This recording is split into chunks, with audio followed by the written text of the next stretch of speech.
Are you ready? It's the Roundtable with me, Robert Bannon. Table, everybody. Look, as we magically start, the whole gang is here. Look at them all. Look at this group here. Look at God.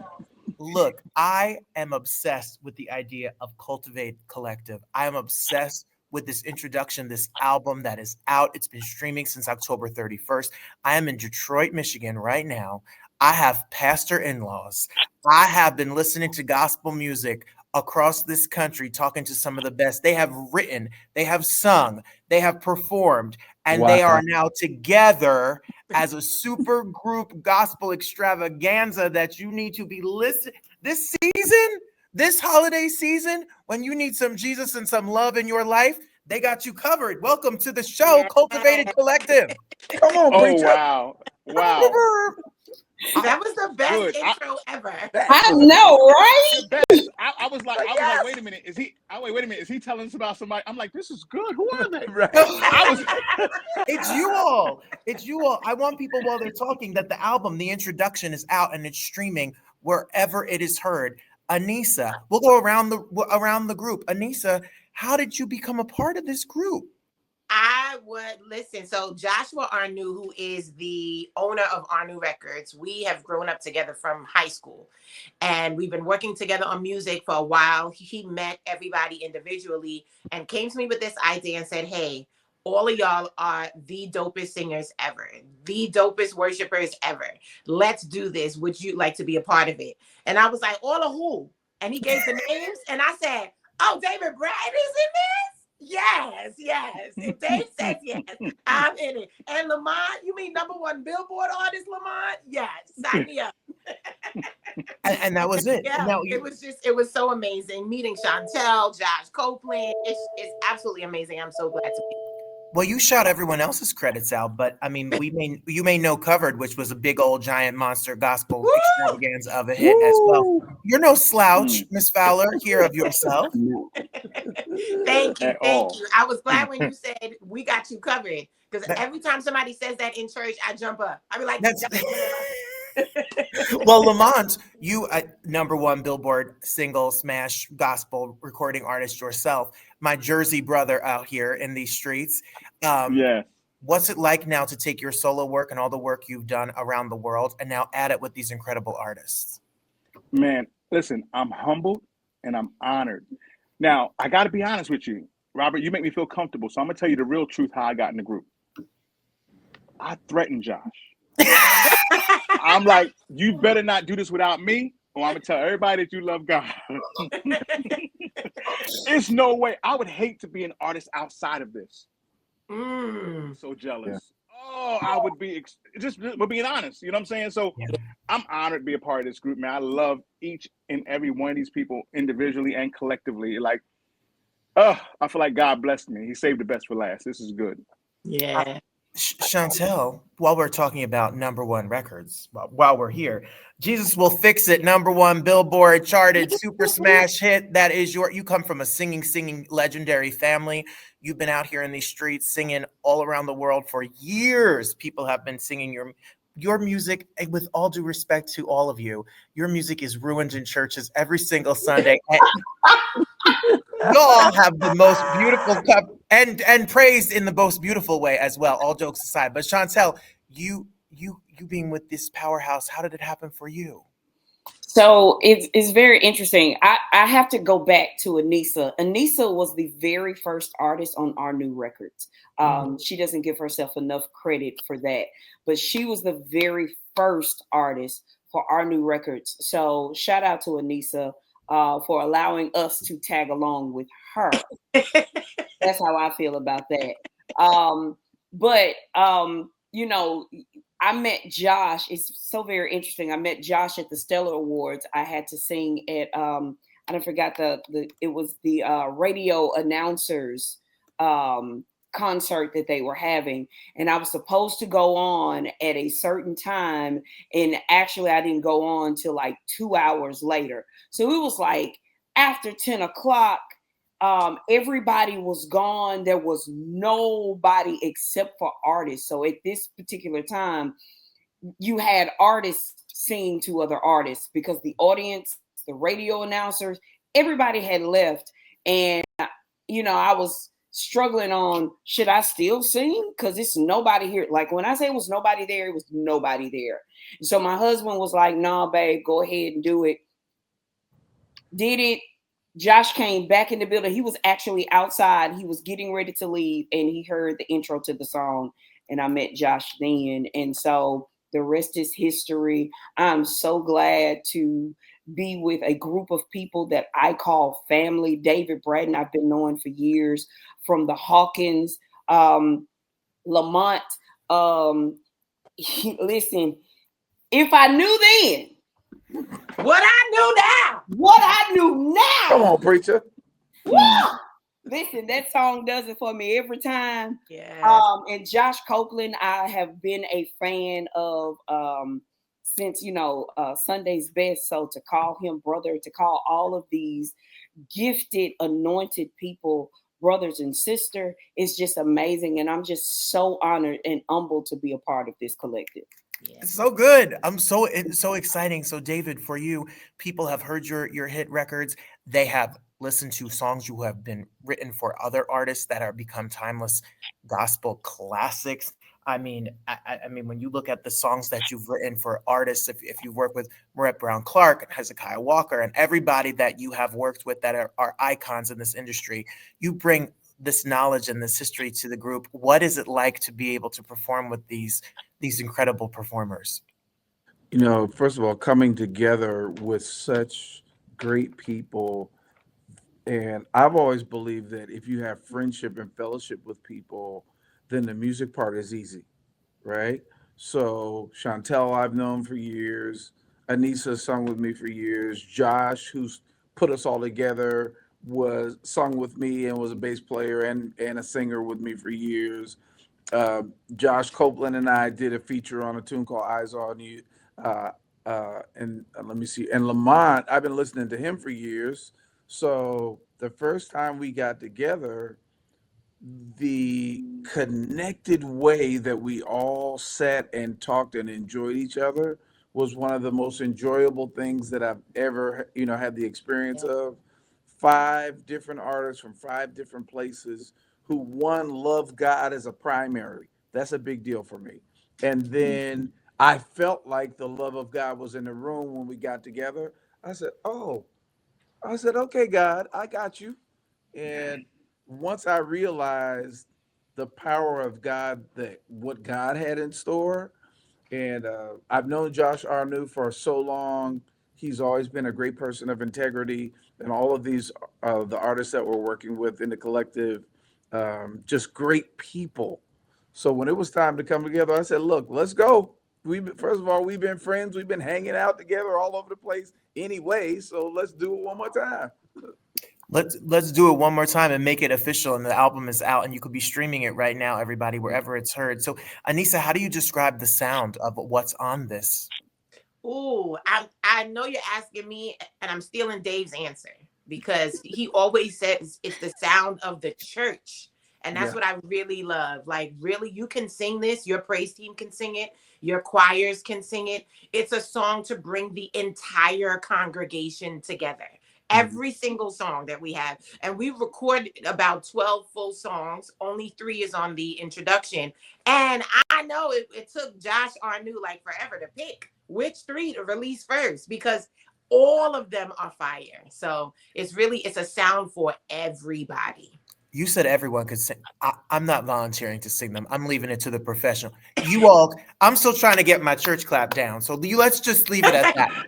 Lamont, for you, the sound of the style, is the goal that the rest of the singles are going to come out. This will be a full piece, and then more collective music to come after that.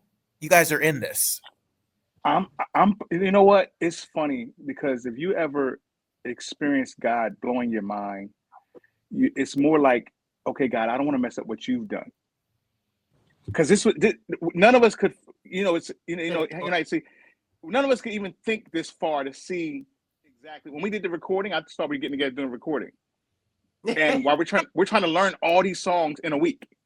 So, I hear the songs now, and I'm like, I would have did this different. I would have did that. Like, But it happened so fast, it's like looking back. So now I'm like, okay, God, what are you doing next? And I don't want to be in your way. That's the biggest thing. When we get in God's way and we start trying to figure out what we're doing versus just saying, no, God got us on this thing and let's just trust God even more and just let it do what it does. That's the position I'm in. I'm like, okay, God, what do you have for the Cultivate Collective? And I'm putting my side stuff down because you want to make God laugh? Tell me your plan. You know what I'm saying? So this is such a God thing that you got to know to ride this and trust God even the more. And I believe as artists, we've all prayed for something like this, but didn't know it was going to come like this. Yeah.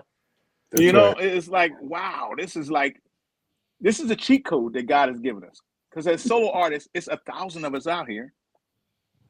And you can get caught up lost in the mix. Now it's like, wait a minute, who's CC? CC's here. Let's You go. know, that's get out of. He has a bigger plan than you could ever imagine, and you guys are living that right now with this. Shontelle, what was it like in the studio? Did you all do this together in person? Was this a collective group, or was it through Zoom or through tracks that you sent to each? How did it work?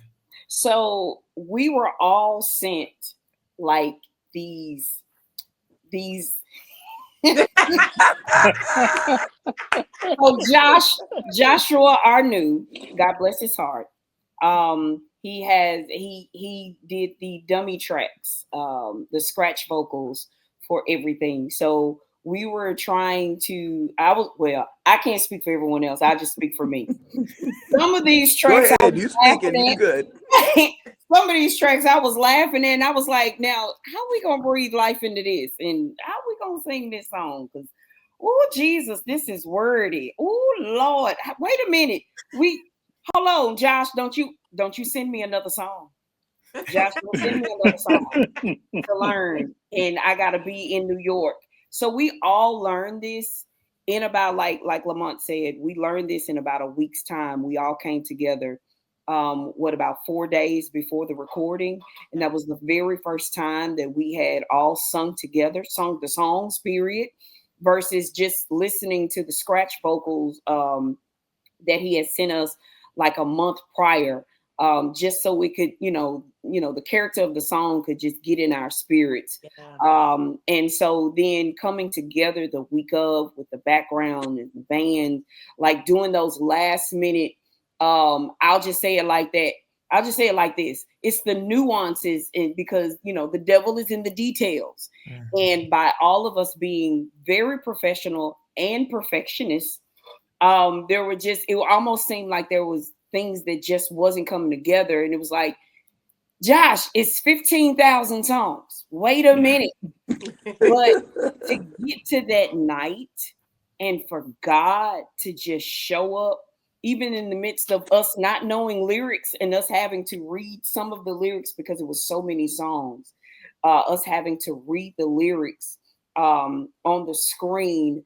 But however, God showed up, yeah, and he did everything that we weren't prepared for, as, just wanting to give God our best. Mm-hmm.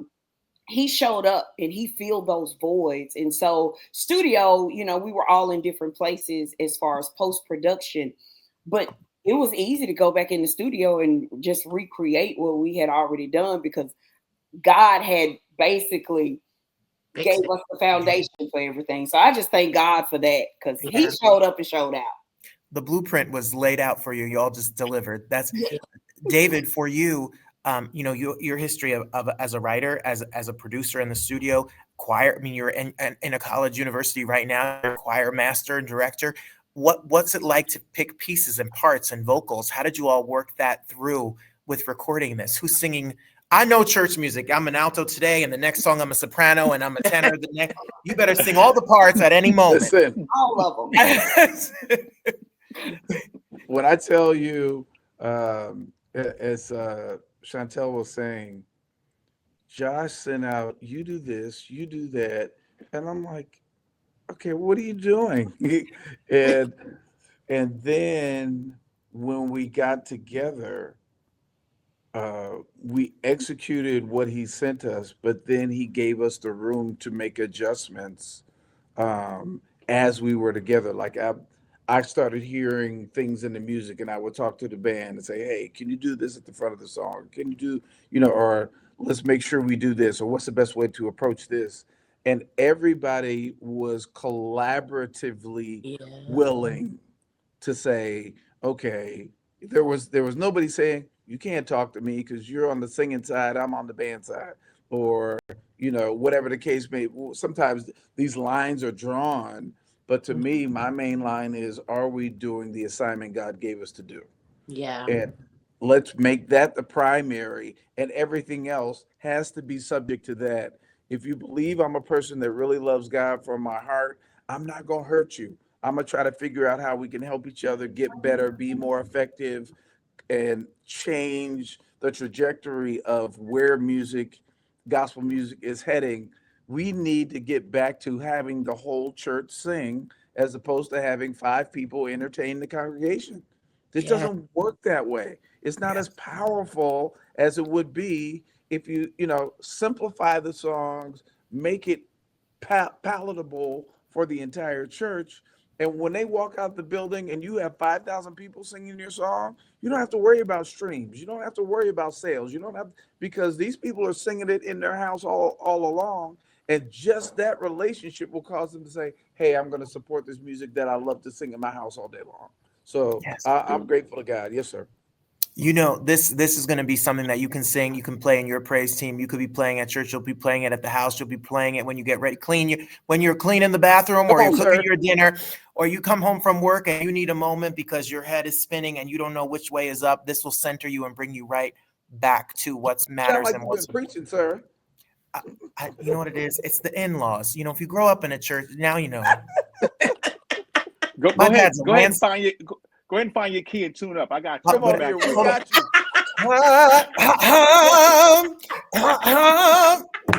That's an E Let the to an church F. say We with you. amen on this special holy day here. Come on, sir. Speaking of preaching, before I let you all go, Anisa and Lamont and Shontelle and David, and I'm sorry, I'm so not.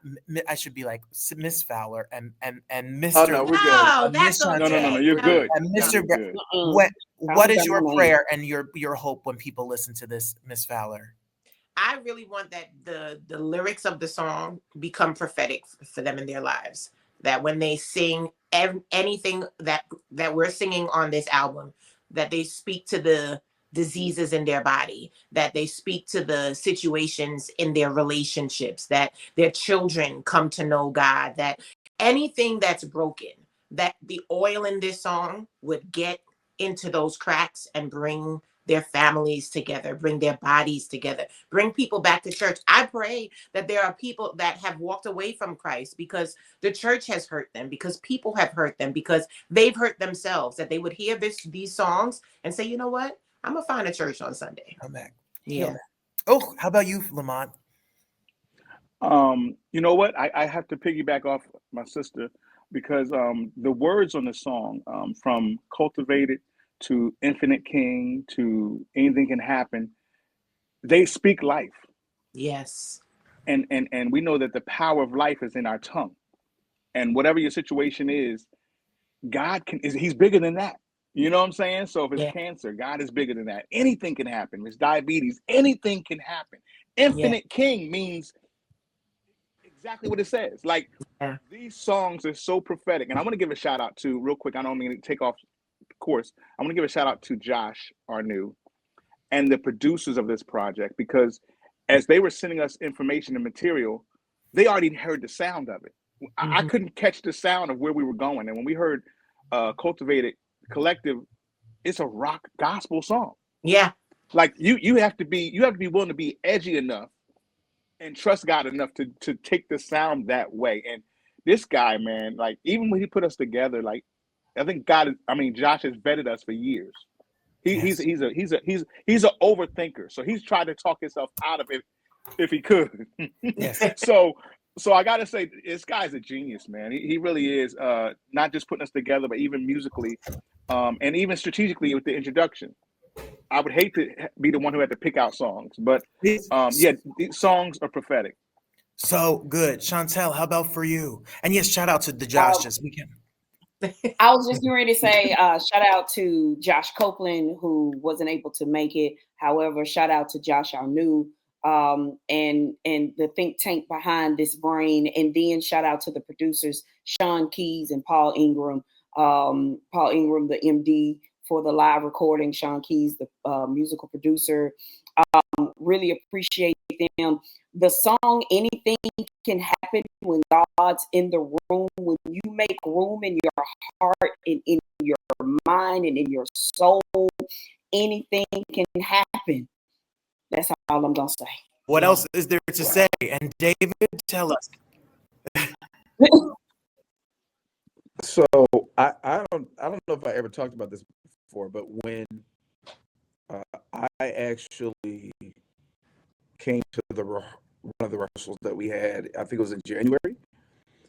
I had just come from the doctor telling me, you got to do 2 months of radiation. Dude. Wow.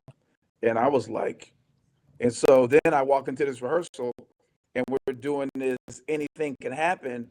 And I couldn't get myself together because the words were talking. Wow. Jesus. And so by the time we recorded it, and then, you know, when I'm talking during the recording, I'm literally having a conversation with God and having a conversation that the people know nothing about. But I'm having this conversation with God like, okay, this anything can happen is healing. So when you hear me talk, you know, the things that I said, I literally was talking to me and I was talking to God. The people just happened to be in the room. And after that, when God completely healed me, and I went to the doctor last week and he said, there is no measurable sign of anything. Jesus. My God. Right? Look at God. And so when you talk to me about anything can happen, you're like, I'm not playing no games with y'all. But I'd like to say thank you for giving us this opportunity just to be here and to just talk about how God blessed us with this collaboration, this collective of great people coming together. And it is my prayer that it will have a profound effect on all of gospel music. Yeah. So that we start coming together like the sisters and brothers that we're supposed to be. Right. And start putting aside our differences, but start realizing that we're all on the same board and to glorify God in some way, shape, or form, instead of feeling like, okay, they're doing something, I gotta compete with them. No, we're gonna work together because we're all asking people to understand the same God from a greater perspective. So that's interesting you say that, because even when we look at us and we talk about no egos, no issues amongst us, I think God knew individually that we had already had a gut check amongst ourselves. You got to check yourself before you can be a part of something like this. Yeah. You know what I'm saying? So I can hear everybody saying, "Oh, we're gonna start one. We're gonna start one." Understand, it's a personal check to make sure that first of all you're humble enough. You know, and you know, people say, "Oh, you got to have confidence." Confidence is one thing. Arrogance is another. You know, so yes, I just thank God for the crew I'm rocking with. Yeah. I thank God for y'all as well. I thank God for y'all as well. I'll be missing y'all, yo. I'll be How did I lose? I lost my whole Wi-Fi was gone. You're back Magically. You're I want to say back. thank you all. I appreciate you all. You guys kept I saw part of David's answer and it was so good. And then I was missing. And then I resurrected again and I'm here again. And we're here making it, amen. And we're going to make it work, and we're going to edit this into the most perfect, beautiful interview and get this up. And I'm so proud of you all, and I'm so excited to meet you all. And I'll be following and sharing and streaming and listening and singing and being inspired by what you do. Thank you we so love much, you so Robert. much. We thank you so much for everything. You family now, so wherever all right, you're in too. So let's when we come to that town, I'm ready. Singing with us. Get me up there. I'm ready. Thank you so much to everybody. You Thank you to the David's brand. Make sure you stream the Cultivated Collective. The first 3 songs are out, and these are all superstars. They're all together. They're so powerful. You need to be a part of this incredible movement that they've got going on. Thank you all so much for being here. Bless you.